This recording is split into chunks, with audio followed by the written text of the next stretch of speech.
Hello, everybody, and welcome again to an Oxford Business Insights podcast. I'm delighted to be joined today by Alistair Redhouse of the estate agents AR Property Partners. And hello, Alistair, and thank you for joining us today. Hello, thank you very much for having me, Nick.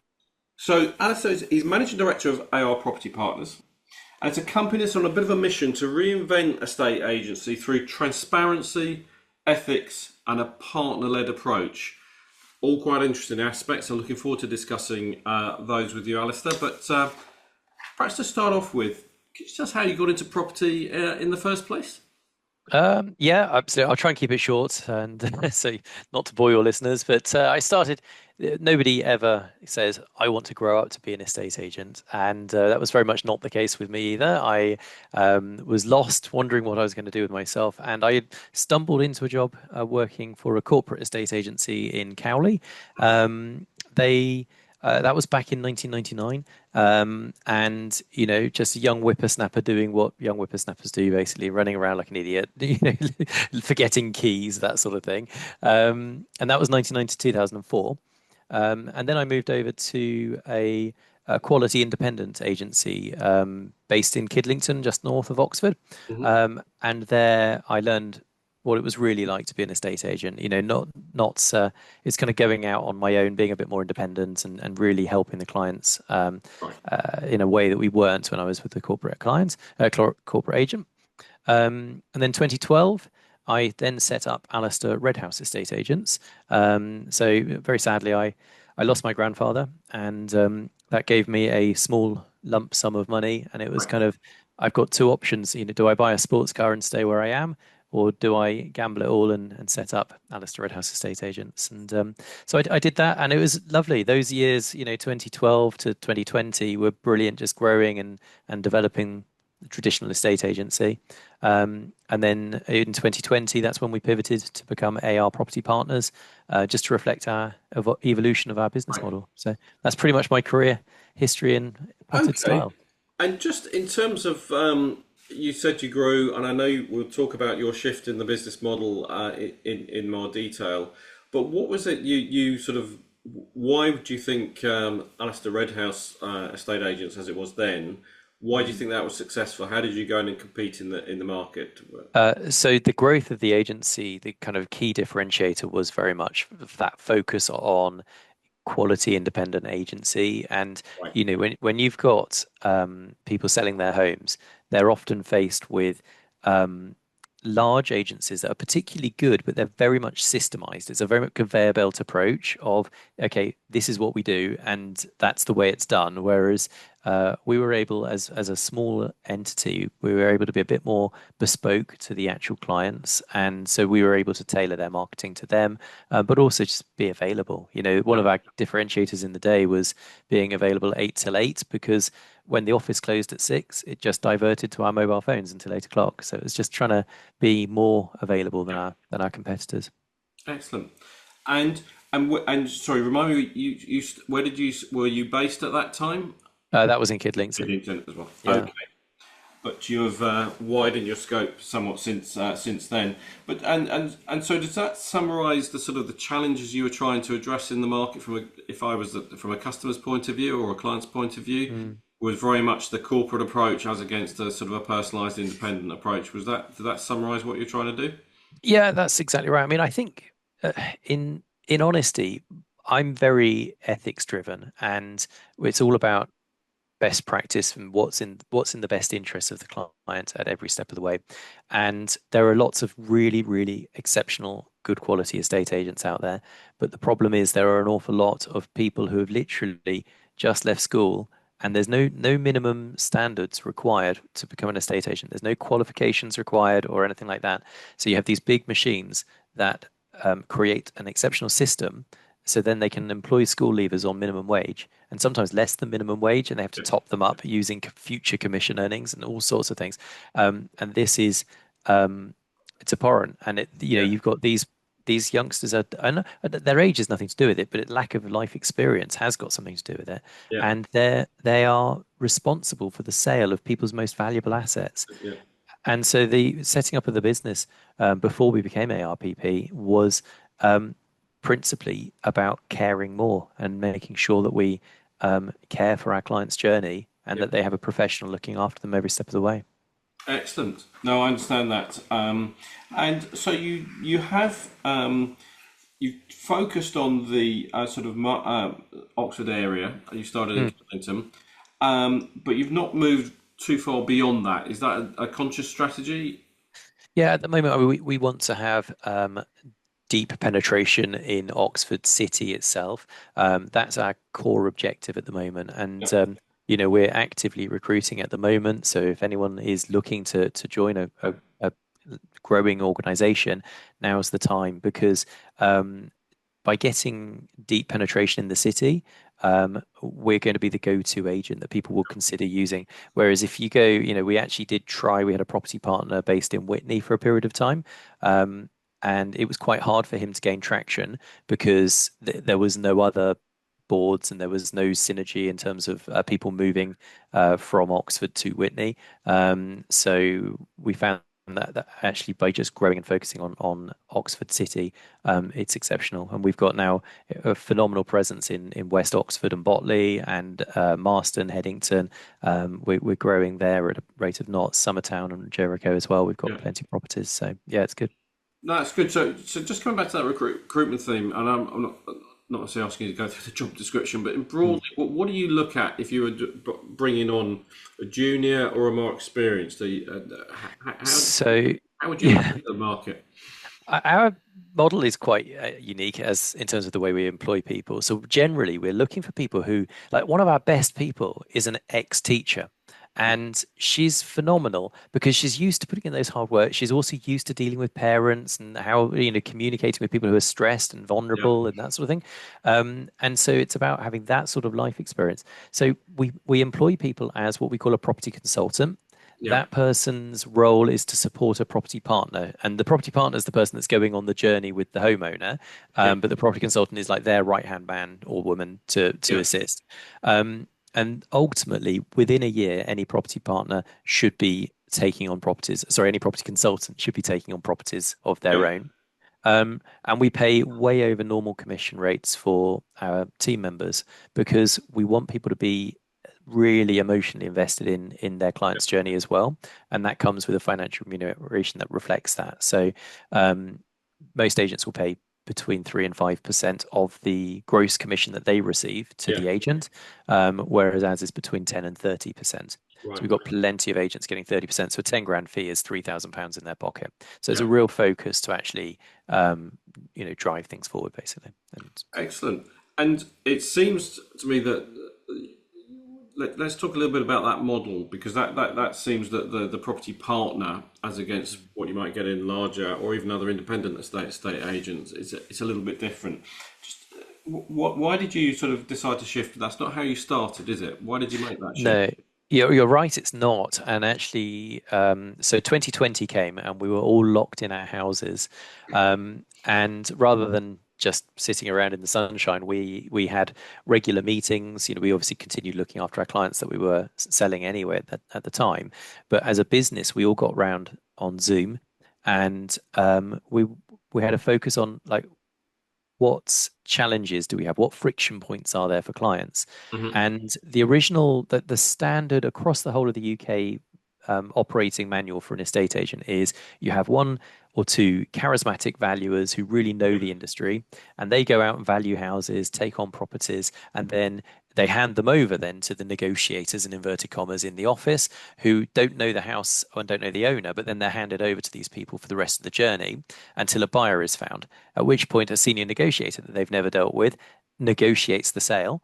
And then it goes to a sales progression department. So it's all very, very fragmented and departmentalized. And the person they instructed, they pretty much never see them again once the house is on the market. And that causes confusion and conflict and misunderstandings and that sort of thing. So we looked at the rest of the world, and obviously in America you have a realtor, yeah, and most of the rest of the world have a real estate agent, and generally they have a property partner model where it is yeah, just a single individual. And since change, when we changed in 2020, that was our pivot point.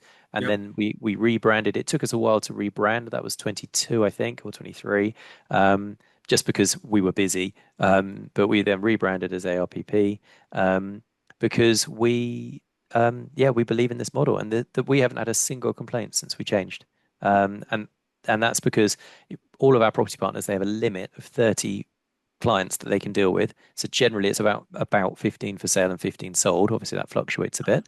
Um, I limit myself as managing director to just 20, but it means that we're able to service the client's needs, and we know what we're doing. There's nothing gets forgotten about, which Okay. is brilliant. And just how do you divide up the territories between the partners? Do they look at a particular area, or is it more about the business that comes in?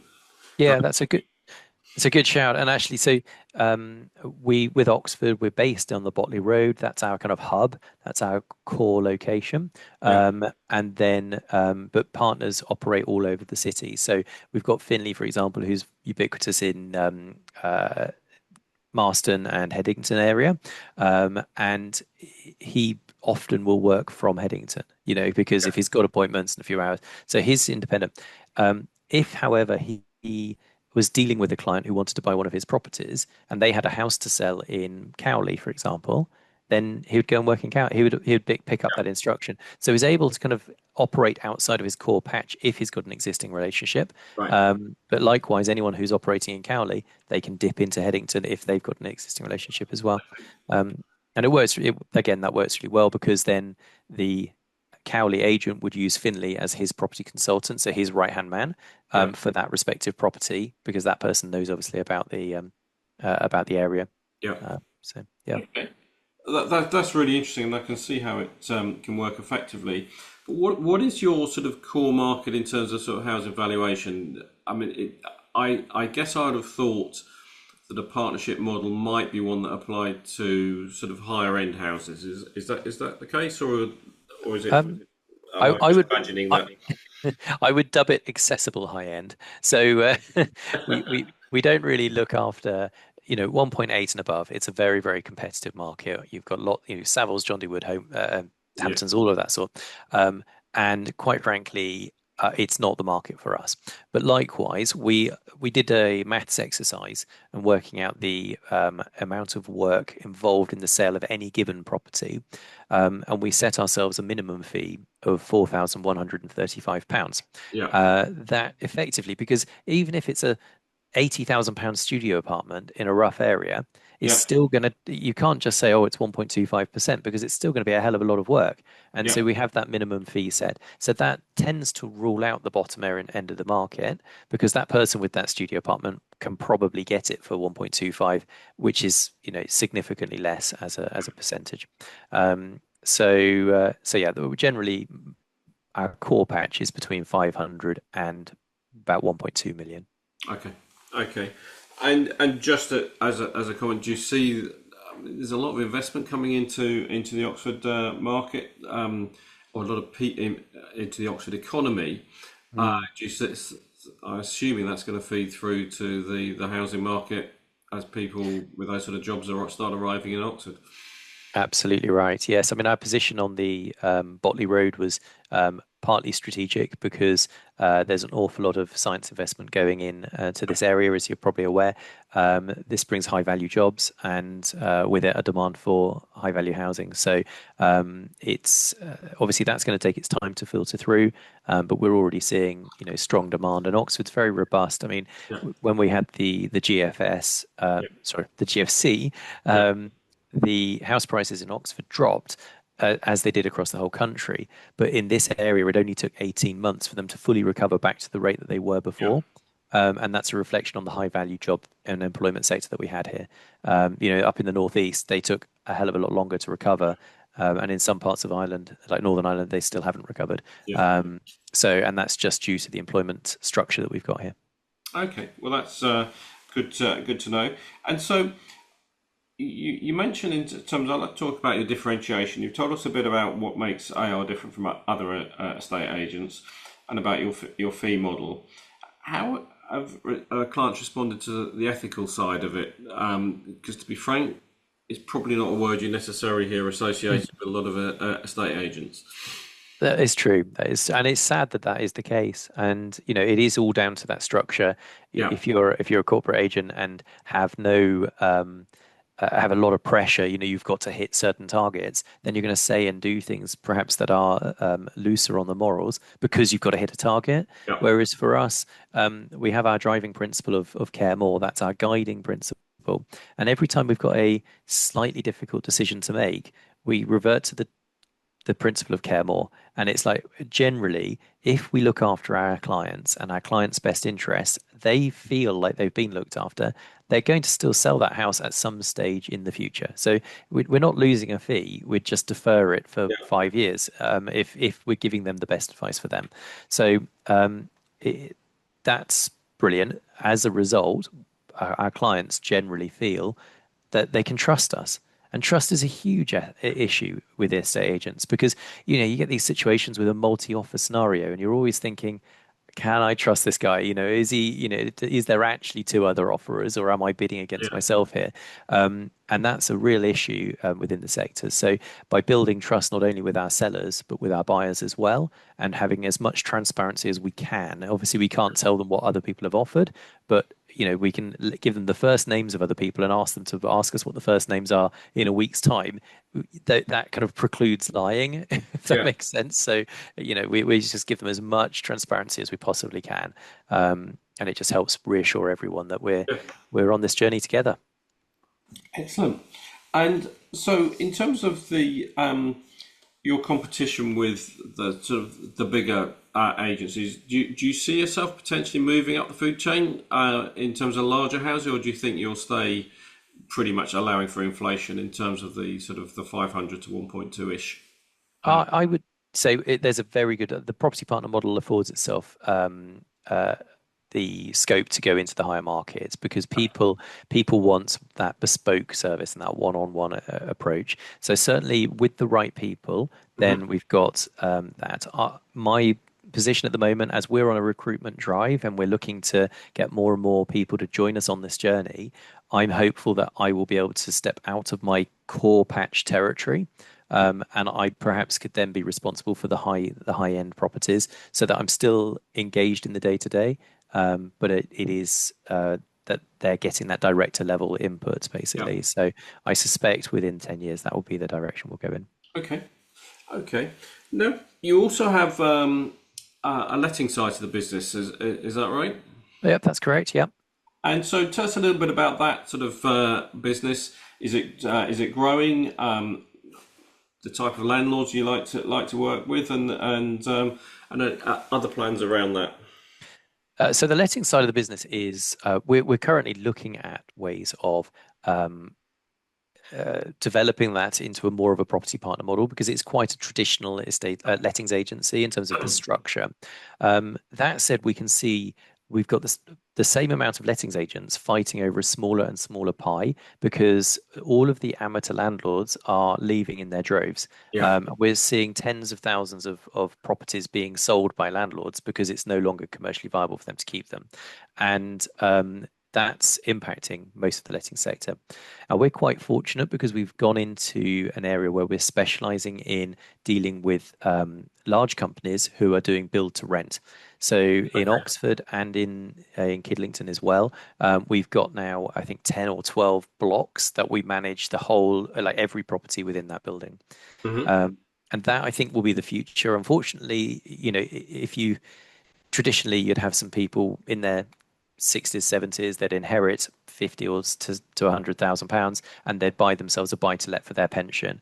That no longer is commercially viable for them because they're taxed on the whole income rather than Yeah. just the income after the mortgage has been deducted. So that whole sector of the market is disappearing, leaving just professional build to rent landlords, which is now part of where our specialist is. That's good. Good to know. And I understand that. And just a wider question on that. It is not. I understand what you're saying about the taxation changes.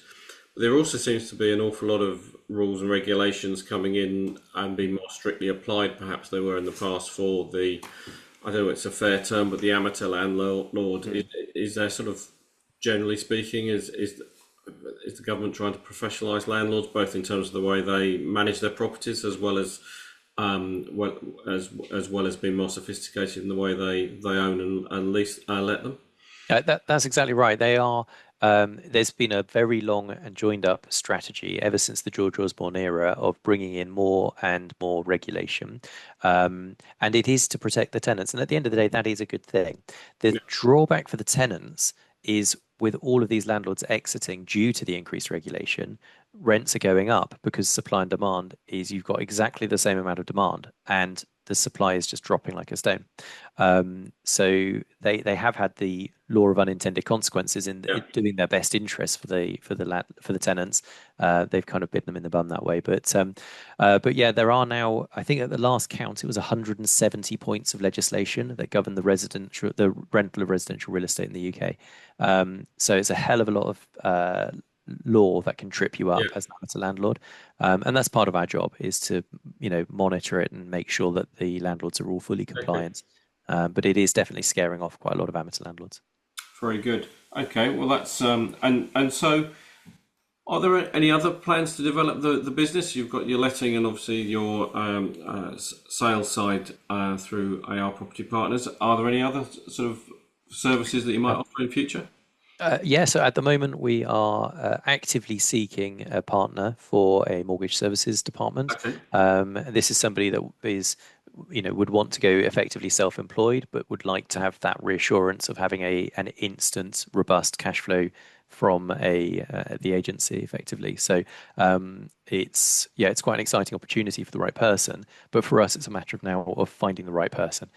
So right. we've met with a few people and just couldn't quite get the ends to meet. But yeah, mortgage services is definitely a sector that would support our clients and Yeah, would make things more streamlined. We've also got a surveyor that we will recommend, but it would be great to go into partnership with a surveyor that wants to go on their own as well. So there's right. definitely plenty of support industries and sectors that we can build out into as a business and grow. But at the moment, the core focus is on growing the property partner model to dominate Yeah, Oxford, really.